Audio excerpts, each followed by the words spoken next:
शांति। आज 2 नवंबर 2023 भारत में सतगुरुवार है। Today is 2 November 2023 and it's Thursday in Bharat. आज की मुरली का जादुई रहस्य स्वयं को प्रेरणा देने के लिए magical secrets of today's murli for motivating the self. आज विशेष अव्यक्त बाप दादा के अवतरण का दिवस है, तो पूरे देश विदेश में भाई बहने भगवान का आह्वान करते हैं, जिसकी इतनी जन्मों तक भक्ति की, जिसको याद किया, जिसके लिए इतनी यात्राएं की, कहाँ कहाँ नहीं गए। वो परमात्मा गॉड अल्लाह ईश्वर स्वयं इस धरती पर अवतरित हुआ है और हम सब बच्चों की जन्म जन्मांतर की आश पूर्ण कर रहा है। उससे साक्षात मिलन मनाने का दिन है। तो बहुत सारे बाबा के बच्चे, विशेष करके जो पीछे आए हुए हैं, उनके अंदर ये लगन है, तड़प होती है कि बाबा को हम सच्चे दिल से ऐसी याद में बैठे बाबा के कि हम पीछे आते हुए भी वो सब कुछ प्राप्त करें जो हमने मिस किया है। 87 इयर्स हो गए हैं। मैं अपने आप को भी साक्षी होके देखता हूँ कि सेवा में हम शुरुआत में सीधा नहीं कहते थे, इनडायरेक्टली कहते थे कि परमात्मा आ चुका है करके इस धरती पर। लेकिन अभी मुझे ऐसे अंदर से आ रहा है कि हम घुमा फिरा के नहीं कहे,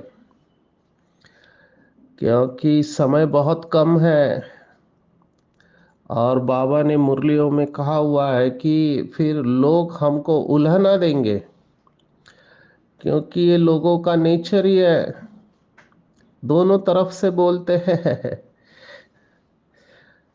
अगर आप स्पिरिचुअलिटी को फॉलो नहीं करते तो कहते क्या फायदा, सिर्फ पैसे कमाने के पीछे लगे पड़े हो, ऊपर वाले को याद ही नहीं करते। और अगर ऊपर वाले को याद करते हैं तो कहते हैं ये देखो केवल ऊपर वाले को याद करते हैं, बाकी इनको कोई कर्तव्य नहीं है। ये लोगों का नेचर है। मैंने ऐसे बहुत सारे क्रिटिक्स, टीका करने वाले लोग देखे हैं कि लोग दोनों तरफ से बोलते हैं। जब हम इस ज्ञान में आए तो हमको बोला ये क्या उम्र है, अभी तो आप यंग है, 23 साल के, इस उम्र में थोड़ी भगवान वगैरह, भगवान 60 साल के बाद, तब तक पैसा कमाओ, लौकिक जो भी कर्तव्य है वो पूर्ण करो। और यही लोग होते हैं जो संतों की मूवी देखते हैं, जैसे महाराष्ट्र में संत ज्ञानेश्वर, ऐसे संतों की मूवी देख के तालियां बजाते हैं कि कितनी अच्छी आत्मा है। लेकिन वही संत ज्ञानेश्वर अगर इनके घर में पैदा हो तो उसको परेशान करते हैं, माना कोई पवित्र रहना चाहता है। अब ये पार्टली भी सही है, क्योंकि कई लोग भावना में आके इस पाथ पर चलना चालू करते हैं और फिर बीच में छोड़ देते हैं। ऐसे भी केसेस देखे हुए रहते हैं। इसलिए ये पूरी तरह से गलत नहीं है, लेकिन मैं अपने आप से यही बात करता हूं कि ओके, परमात्मा को हमने जीवन दिया है, अगर हम पूरी तरह से सक्सेसफुल नहीं हुए जो लक्ष्य लेकर चला है, मुझे लगता है हर बाबा के बच्चे का लक्ष्य है कि माला में आना। अभी माला में आना इतना इजी नहीं है, और इजी भी है। इजी उनके लिए है जिनके अंदर तड़प है, लगन है, और उनके लिए इजी नहीं है जो मेहनत नहीं करना चाहते हैं, जिनके अंदर सहन करने की शक्ति की कमी है, और जो बहाने देते रहते हैं, आज ये हुआ कल वो हुआ, तो उनके लिए तो टफ रहेगा। तो अपने आप को मैं चेक करके देखता हूँ, इवन इफ अगर हम माला में नहीं आए, लेकिन इट इज वर्थ ट्राइंग। हमको मेहनत जरूर करनी चाहिए। मैं हमेशा अपने बुद्धि में वो चीटी नहीं, चिड़िया का पुरुषार्थ याद रखता हूँ। बहुत मोटिवेशनल स्टोरी है, जब भी याद करता हूँ मुझे बहुत प्रेरणा मिलती है। आप सबने सुनी होगी वो कहानी कि जंगल में आग लगी थी और सब लोग आग बुझाने में लगे हुए थे। फायर ब्रिगेड्स भी आए हुए थे। तो उस जंगल की एक चिड़िया चोंच में, अभी उसकी चोंच में कितना पानी आएगा, एक बूंद दो बूंद, लेकिन वो डाल रही थी। तो उसका मजाक उड़ाया जाता है। कौवा उसको बोलता है कि तू अपने को बहुत होशियार समझते, तेरे बूंद भर पानी से, एक चोंच भर पानी से आग बुझने वाली है क्या? तो चिड़िया का जवाब बहुत सुंदर। उसने कहा, मुझे भी पता है कि मेरे बूंद भर पानी से ये आग बुझने वाली नहीं है, लेकिन ये जब कभी भी आग बुझेगी तब तीन लोगों की लिस्ट होगी, एक आग लगाने वाले, एक आपके जैसे देखने वाली, और एक है आग बुझाने वाले, और मेरा नाम जो होगा वो आग बुझाने वालों की लिस्ट में होगा। और वो अपना काम चालू रखती है। तो उसका ये प्रयास देखकर आसमान से देवदूत फरिश्ता जा रहा होता है, उसको रहम आता है और वो अपनी शक्ति से आग को बुझा देता है। अभी ये स्टोरी भी है, अगर मान के चलो ये स्टोरी भी है, लेकिन बहुत मोटिवेशनल है। हमारा प्रयास ये चिड़िया की तरह है। हम अच्छी तरह से जानते हैं कि माया सर्वशक्तिवान है, क्योंकि आधा कल्प का उसका राज्य है, और कोई भी अपना राज्य इजीली छोड़ना नहीं चाहेगा। वो कोशिश करेगी, माया हर तरह से कोशिश करेगी। जिसको बाबा ने भी एक्नॉलेज किया है आज की मुरली में। बाबा ने कहा, अच्छे अच्छे बच्चे जिसको बाबा माला में 3 से 4 नंबर पर रखता था, आप सोचो 108 में 3 4, वो बच्चे भी ऐसे माया ने उनको फेंक दिया, ऐसे फेंक दिया कि प्रजा में भी चांडाल बन गए। माना क्या हो सकता है? जो कबीर कहता है, चढ़े तो चाखे प्रेम रस, गिरे तो चकनाचूर। ये प्रैक्टिकल मैंने अपनी आंखों से देखा है। मैं एक भाई को रोल मॉडल समझता था, क्योंकि वो भट्टियां कराने वाला, बहुत बड़ी पोस्ट पर कुमार है।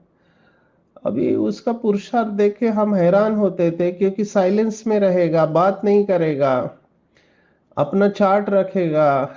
क्वाइट टाइम, हम उसको क्यूटी बोलते थे। आप सबको पता है कि स्पार्क विंग है, उसकी स्थापना मुंबई में रमेश भाई के यहाँ से हुई। रमेश भाई का ये थॉट था, आदरणीय हमारे वरिष्ठ रमेश भाई जी, तो हम फाउंडेशन मेंबर उसके। तो हम मीटिंग में जाते थे तो हमको कुछ समझ में नहीं आता था, हम देखते रहते थे ये सब बड़े भाई कितना अच्छा पुरुषार्थ कर रहे हैं, हर एक अपना अपना थियरी दे रहा है। और मैं सच मानो तो मैं अपने को बुद्धू समझता था, क्योंकि इनके जैसी समझ हमारे पास थी नहीं। तो हम इनको रोल मॉडल समझते थे कि ये आत्मा किसी के हाथ का भोजन भी नहीं खाती है। डी डीजीएम लेवल पे है पर कुमार है। अपना रूम्स खुद साफ करेगी, कपड़े खुद धोएगी, खाना खुद बनाएगी और पूरा बिजी रहेगी, और उसके बाद क्लास में साइलेंस में भट्टियां कराएगी। तो मैं सोचता था कितना अच्छा जीवन है। अरे आज वो आत्मा ज्ञान में नहीं है, बाबा का हाथ छोड़ दिया। ऐसे कितने होंगे, साकार बाबा के वक्त ऐसे होके गए। बाबा एक आत्मा को माला में रखते थे। अभी बाबा को भी कुछ जरूरत होती थी, ब्रह्मा बाप को, मम्मा को, क्योंकि ये दोनों ट्रांस में नहीं जाते थे और उस समय ज्ञान की स्पष्टता इतनी नहीं थी। तो एक आत्मा जो ट्रांस में जाती थी उसको हर बार बाबा पूछते थे कि आप बाबा के पास जाके मैसेज लेके आओ। अभी देखो माया किसको किसको कैसे कैसे पकड़ती है। तो इस आत्मा को भी अहंकार आया, और अहंकार आने के वजह से आज वो ज्ञान में नहीं है। तो हम सबको इससे सीखना चाहिए कि माया को जीतना कोई मासी का घर नहीं है। माया सर्वशक्तिवान है। हैविंग सेड दिस, मैं दूसरी बात जरूर कहना चाहूंगा कि बाबा ये भी कहता है कि माया पेपर टाइगर है, चींटी भी नहीं है, मरी हुई चींटी है। तो माया को पहचानने की आंख बहुत तेज चाहिए, और माया को अगर विजय प्राप्त करना है हमको, तो जो बाबा ने कहा कि याद रूपी दवाई से आप विकर्म विनाश कर सकते हैं और सदर्शन चक्र से एवर वेल्दी बन सकते हैं। तो एवर हेल्दी और एवर वेल्दी ये दोनों आज सॉल्यूशन बाबा ने दिए हुए हैं, क्योंकि सतयुग में हम संपूर्ण स्वस्थ भी होंगे और वेल्दी भी होंगे। हेल्थ वेल्थ हैप्पीनेस ये वर्षा शिव बाबा हमें दे रहा है। अभी ये एवर निरोगी के ऊपर मैं थोड़ा आपको इंटरेस्टिंग बातें सुनाऊंगा। मॉडर्न मेडिसिन और पुराना भी शास्त्र मनुष्य को अमर बनाना चाहता है। अभी अमर माना वो सोचते हैं कि मरे ही नहीं, सैकड़ों साल जिंदा रहे, कुछ लोग तो हजारों साल, और ऐसा वर्णन है कि कुछ ऋषि मुनि हजारों साल जिए हैं। अभी भी जो चर्चा हो रही है, एक वरिष्ठ आत्मा से मैंने चर्चा की तो वो कहते हैं कि कई आत्माएं स्थूल शरीर तो छोड़ दिया लेकिन सूक्ष्म शरीर से सेवा कर रहे हैं। मैंने कहा कैसे कह सकते हैं, तो कहते हैं कि वो सूक्ष्म शरीर का साक्षात्कार होता है। ये जो कर्नाटक की धरनी है, ये इस धरनी की विशेषता ही कहेंगे। कर्नाटक साधारण स्थान नहीं है। नंबर वन मैं देख रहा हूं यहाँ की आत्माओं में भावना बहुत है। तो कितना प्यार करते हैं ये परमात्मा से, लेकिन भावना अकेली नुकसान करती है। भावना के साथ विवेक भी होना जरूरी है। लेकिन हैविंग सेड दिस, मैं जरूर कहूंगा कि भावना में फुल पास है। बाबा ने भी इसको एक्नॉलेज किया है कि भाषा नहीं समझते हैं लेकिन भगवान से प्यार करने में नंबर वन है। तो इसके मार्क्स तो है। अब जिस स्थान पे मैं हूँ, ये स्थान है हावेरी। हावेरी एक डिस्ट्रिक्ट है कर्नाटक में। अभी कल ही मुझे इसकी विशेषता पता चली, क्योंकि शाम को बीके भाई बहनों के साथ बातें हुई, भट्टी थी। तो हावेरी में पता चला कि वो जो शिवलिंग बनाया हुआ है कितना लंबा होगा।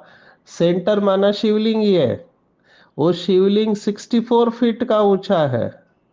आपको देखने के लिए गर्दन ऐसा ऊंचा करना पड़ता है, और उसके अंदर ही क्लास चलता है। तो मुझे कल पता चला कि इस हावेरी के अंदर 63 माना 63 मठ है। मठ माना जैसे आश्रम होता है, वैसे इनके मठ 63 है। और वो बहन कह रही थी हमको पता नहीं था कि हमारा शिवलिंग 64 फीट हाइट का है। तो ये भी एक आश्रम की तरह ही है। इतने यहाँ पर गुरु लोग हैं और लोगों की भावना है इधर।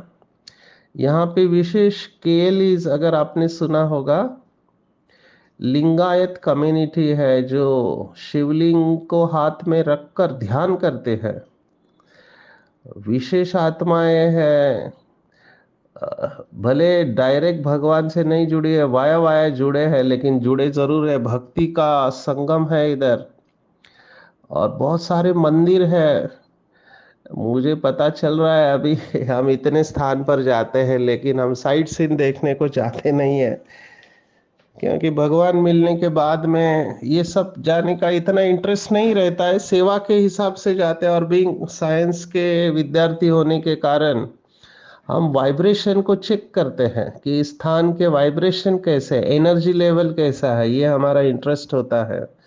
कई स्थान पर साइंस के वाइब्रेशन बहुत अच्छे होते हैं। अभी यहाँ पे हमारे बाबा का एक बहुत सिकिल्दा बच्चा है जो डॉक्टर है, उसका भी अनुभव मैं सुनता हूँ तो वंडर खाता हूँ कैसे ये लोग कमाल कर रहे हैं। कल बाबा ने आ, बच्चों की बात की थी कि बच्चा पैदा हुआ तो खुश होते। कल यहाँ पर मैं देखा इनके हॉस्पिटल में एक को 15 साल के बाद बच्चा हुआ, तो उसने गाड़ी ऐसे सजाई थी उस बच्चे को लाने के लिए, चारों तरफ से फूल, क्योंकि 15 साल के बाद बच्चा पैदा हुआ था। तो इन विट्रो फर्टिलाइजेशन हम इसको कहते हैं, आईवीएफ।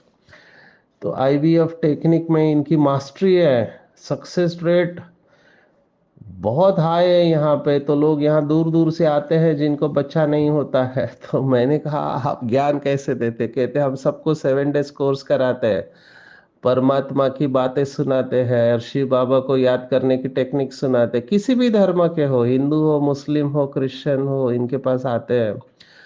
अभी इनकी युगल है वो आईवीएफ करती है, ये भी करते हैं, पर ये विशेष सर्जन है, कैंसर के सर्जन हैं, डॉक्टर गौतम लोडिया करके।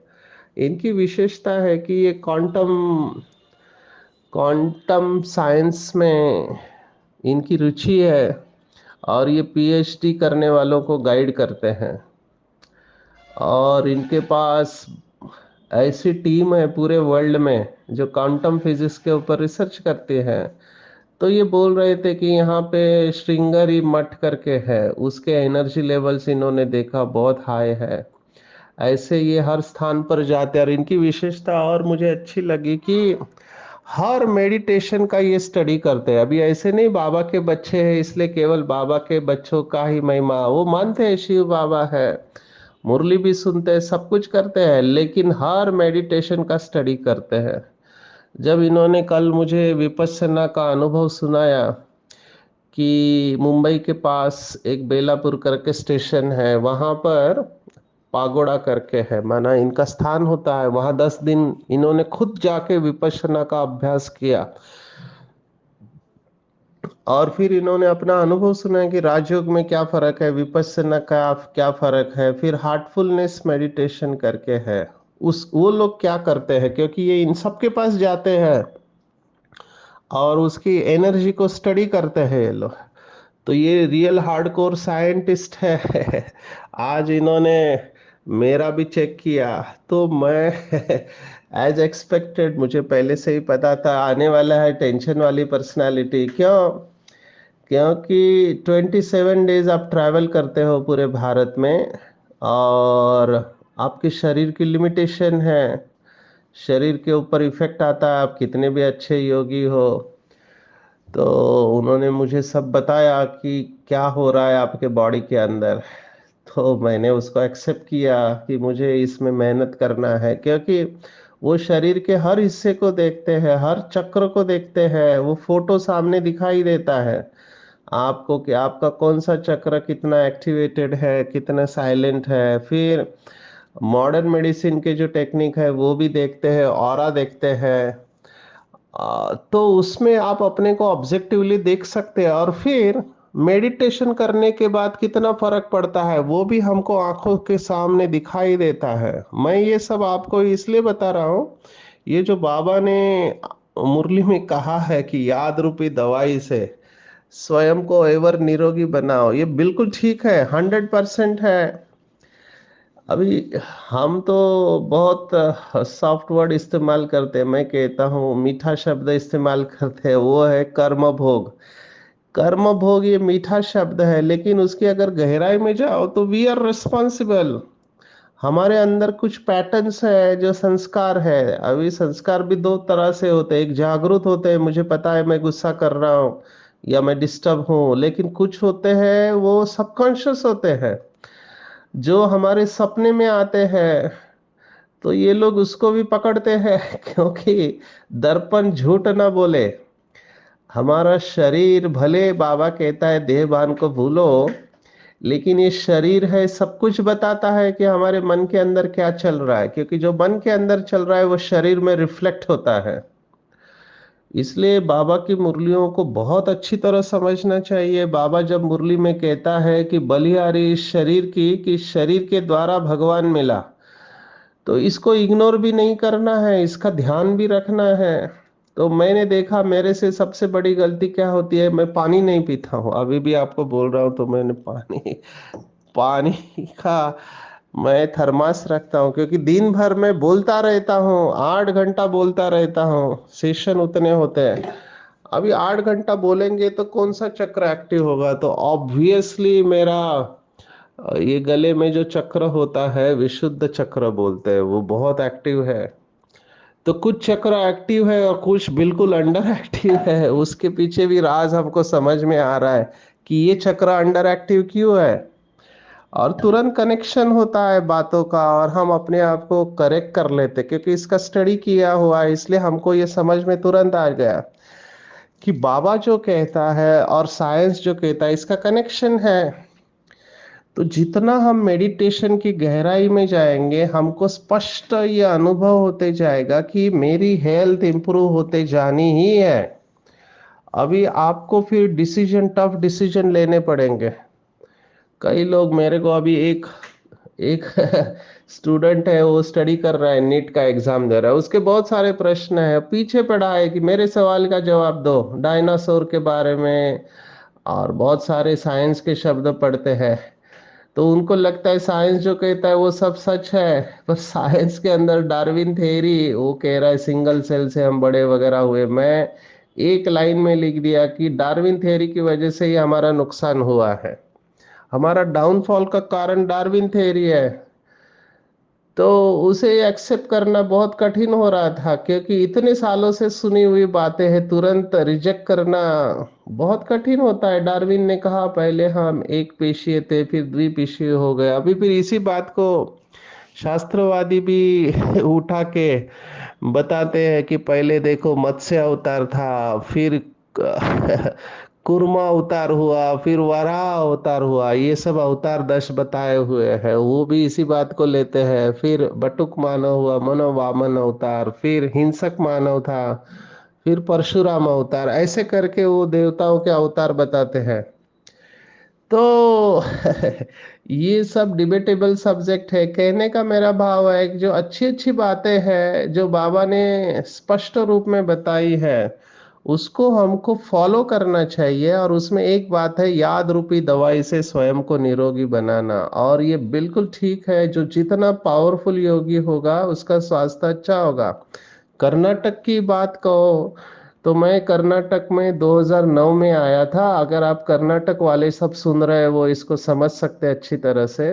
कर्नाटक में एक शहर है तुमकुर करके, वहाँ पे सिद्ध गंगा मठ है। तो उनके जो स्वामी है, मैं उनको मिला था, उनकी उम्र 106 थी, हाइट 6 फीट।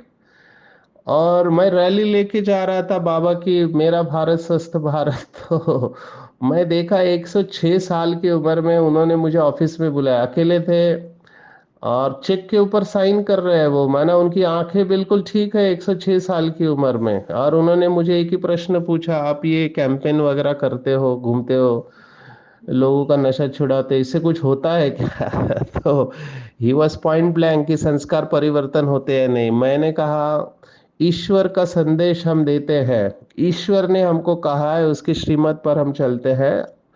आगे चलना, उसको फॉलो करना नहीं करना लोगों की बात है। तो उसको पता नहीं क्या होगा, बोला मेरे बच्चों को भी ईश्वर का संदेश दो। क्योंकि वो लोग गरीब बच्चों को अडॉप्ट करते हैं। तो मेरे सामने ही 2-3 हजार बच्चे बैठे हुए थे भगवे वस्त्र पहन के, उनसे वो मंत्र पढ़ा रहे थे। मैं गया बाहर और बाबा का मैसेज सबके सामने दिया, तो वो यादगार बन गया। ऐसे यहाँ पर कर्नाटक में बहुत सारे योगी हैं। एक तो बाबा का बच्चा है जिसके फॉलोअर्स है, अभी वो देखो गुरु है, उसको हजारों फॉलोअर्स है, लेकिन वो बाबा की मुरली पढ़ता है।